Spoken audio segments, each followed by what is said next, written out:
Hello friends, welcome to this video.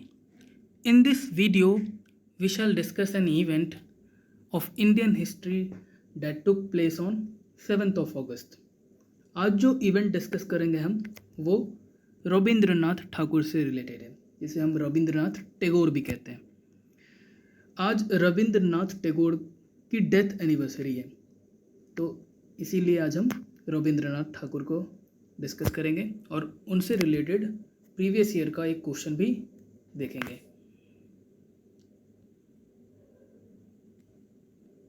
एक चीज़, ये जो आप फोटो देख रहे हैं ना स्क्रीन पर, राइट साइड में गीतांजलि की जो तस्वीर है वो रविंद्रनाथ टैगोर की लिखी हुई जो कविताओं की बुक थी, बुक ऑफ पोएट्री, जिसकी वजह से रविंद्रनाथ टैगोर जी को नोबेल प्राइज भी मिला था। उसकी तस्वीर आप देख सकते हैं। ये पहला एडिशन है जब 1913 में ये छपा था, और पहले एडिशन में देख लिए आप, with an introduction by W.B. Yeats. W.B. Yeats जो थे वो इंग्लिश लैंग्वेज के बहुत बड़े पोएट रहे हैं। उन्होंने इस बुक का इंट्रोडक्शन लिखा था, W.B. ईट्स ने। अब आते हैं रविंद्रनाथ ठाकुर पे। तो 7th of August 1941 को इनकी डेथ हुई थी। Rabindranath Tagore died on 7th of August 1941 where at Kolkata. तो कोलकाता जो तब कलकत्ता था, वहीं पे इनकी डेथ हुई। इनका जन्म भी वहीं हुआ था 7th of May 1861 को। 1861 में बर्थ हुआ और 1941 में इनकी डेथ हुई, इंडिपेंडेंस से पहले, मतलब हमारी आज़ादी से पहले इनकी डेथ हो गई। हम जानते हैं रविंद्रनाथ टैगोर जी के बारे में कि इन्होंने हमारा नेशनल एंथम लिखा है, जो जनगण मन है। देखिए, जो पहला फैक्ट लिखा है वो क्या है, he was given Nobel prize in literature for his book Gitanjali 1913। 1913 में इनको नोबेल प्राइज मिला था। किस बुक के लिए? गीतांजलि जो कि कविताओं की बुक है, पोइट्री बुक है, उसके लिए इनको नोबेल प्राइज मिला, जिसका जो फर्स्ट एडिशन का कवर या पहला पेज हमने देखा था अभी। अब ये जो नोबेल प्राइज़ इनको मिला था, ये पहली बार किसी नॉन यूरोपियन को नोबेल प्राइज़ मिल रहा था, यानी यूरोप के बाहर के पहले व्यक्ति थे रविंद्रनाथ टैगोर जिनको कि नोबेल प्राइज़ मिला था। और इनको किस फील्ड में मिला था? तो लिटरेचर में मिला था 1913 में। British King George fifth gave him the honour of knighthood in 1915 which he returned on May 30, 1919 because of Jallianwala Bagh tragedy. 1915 में इनको नाइटहुड का ऑनर मिला था, नाइटहुड का सम्मान दिया गया था ब्रिटिश किंग जो उस वक्त के थे, जॉर्ज फिफ्थ, उनके द्वारा। जिनको नाइटहुड का सम्मान मिलता था उनके नाम के पहले सर लगा दिया जाता था। तो रविंद्रनाथ टैगोर के लिए कहीं कहीं पे आप सर रविंद्रनाथ टैगोर भी लिखा देखेंगे।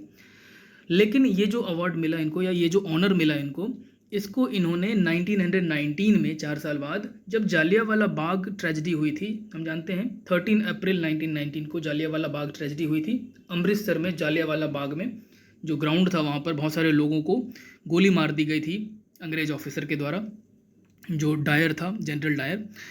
तो उसके बाद क्या हुआ कि रविंद्रनाथ टैगोर ने उसके विरोध में, कि इतनी क्रूर सरकार है ब्रिटिश सरकार, और इतनी क्रूर है उनकी मानसिकता, तो उसके विरोध में इन्होंने क्या किया, जालियांवाला बाग ट्रेजेडी के विरोध में अपना जो सम्मान था नाइटहुड का वो वापस कर दिया। बहुत सारे लोगों ने अपना सम्मान वापस किया, जिसमें से महात्मा गांधी को जो कैसर हिंद मेडल मिला हुआ था वो वापस किया उन्होंने, और भी लोगों ने अपना अपना सम्मान वापस किया। तो रविंद्रनाथ टैगोर को नाइटहुड जो मिला था वो वापस कर दिया। कई बार लोग कहते हैं कि नोबेल प्राइज़ वापस कर दिया क्या, तो नहीं, नाइटहुड का जो सम्मान था वो वापस किया। और कब वापस किया, ये डेट भी याद रखिएगा, 30 May 1919, 30 मई 1919 को, क्योंकि एक इससे एक क्वेश्चन पूछा गया था UPPCS में जिसमें ये डेट भी मेंशन था, तो ये याद रखना चाहिए हमें। Mahatma Gandhi, Mohandas Karamchand Gandhi, gave him the title Gurudev. Gurudev Rabindranath Tagore, हम जानते हैं कि रविंद्रनाथ टैगोर जी को गुरुदेव कहा जाता है, तो ये टाइटल उनको किसने दिया था? तो गांधी जी ने दिया था। और गांधी जी को टैगोर ने कौन सा टाइटल दिया था? तो महात्मा का टाइटल। तो जो मोहनदास करमचंद गांधी, बाद में जो महात्मा गांधी हम देखते हैं, तो ये महात्मा टाइटल उनको टैगोर से ही मिला था। टैगोर उनको महात्मा कहते थे और महात्मा गांधी उनको गुरुदेव कहते थे। National anthem of India and Bangladesh वो रिटन बाय टैगोर। न सिर्फ इंडिया का नेशनल एंथम बल्कि बांग्लादेश का भी नेशनल एंथम टैगोर ने लिखा था। और तो और जो श्रीलंका का नेशनल एंथम है वो भी इनसे ही इंस्पायर्ड था। इनके ही एक स्टूडेंट ने लिखा था जो श्रीलंका का नेशनल एंथम है। इनका जो शांति निकेतन में यूनिवर्सिटी था, विश्व भारती यूनिवर्सिटी, उसी के एक स्टूडेंट थे श्रीलंका के, तो उन्होंने लिखा था नेशनल एंथम इनसे इंस्पायर होकर। तो दो देशों के नेशनल एंथम इन्होंने लिखे और एक देश का नेशनल एंथम इनसे इंस्पायर्ड है। किसका? श्रीलंका का। इस्टेब्लिश्ड नेशनल एंथम वो बांग्लादेश का कौन सा है? अमार सोनार बांग्ला, जो हम जानते हैं, जो उन्होंने लिखा था स्वदेशी मूवमेंट के टाइम पर, वही बाद में बांग्लादेश का नेशनल एंथम बन गया। ही इस्टेब्लिश्ड विश्व भारती यूनिवर्सिटी कब? 1921 में। 1921 में इन्होंने यूनिवर्सिटी बनाया, विश्व भारती यूनिवर्सिटी। ठीक है, तो ये कुछ फैक्ट्स थे रविंद्रनाथ टैगोर से रिलेटेड। वैसे तो बहुत सारी चीज़ें इनके बारे में, काफ़ी चीज़ें ये करते थे। म्यूजिशियन थे, राइटर तो थे ही, पोइट थे ही, उसके बाद पेंटर थे, तो एक पॉलीमैथ थे, यानी एक से अधिक चीज़ों में महारत हासिल था इनको। एक क्वेश्चन देख लेते हैं रविंद्रनाथ टैगोर जी से रिलेटेड। 65th BPSC 2019 में पूछा गया है। Rabindranath Tagore gave up his knighthood because of, तो किसके वजह से ये रविंद्रनाथ टैगोर ने नाइटहुड की उपाधि वापस की थी? तो इसमें क्या हो जाएगा? Option C, Jallianwala Bagh tragedy. इसके विरोध में इन्होंने अपना सम्मान वापस कर दिया था। कौन सा? नाइटहुड वाला सम्मान, यानी कि सर की उपाधि। नाइटहुड जिनको मिलता था उनको उनके नाम के पहले सर लगाते थे, तो वो सम्मान इन्होंने वापस कर दिया। ठीक है, ये था क्वेश्चन आज का। एक ही इवेंट आज हमने डिस्कस किया है, तो इस वीडियो में फ़िलहाल इतना ही। Thank you.